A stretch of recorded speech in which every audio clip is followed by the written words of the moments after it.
ra chân mưa hình clay khắp xiêm clay bắp bắp eno mưu cơm nhé sẽ si dàn mà xiêm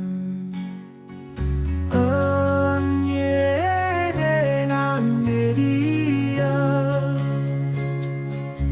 sắc lấy khắp xiêm để đi mi mà đã cỡ muốn sáng hồng lệ giấc mơ ta nhân vốn làng quê tiếng làng quê vang lòng quê hát điều đời thanh bình ở buôn sáng mãi đẹp.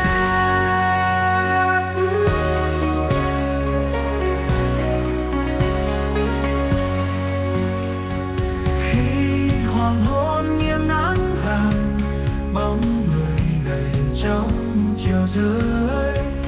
đàn chim bay về phương trời xa ngoài kia lúa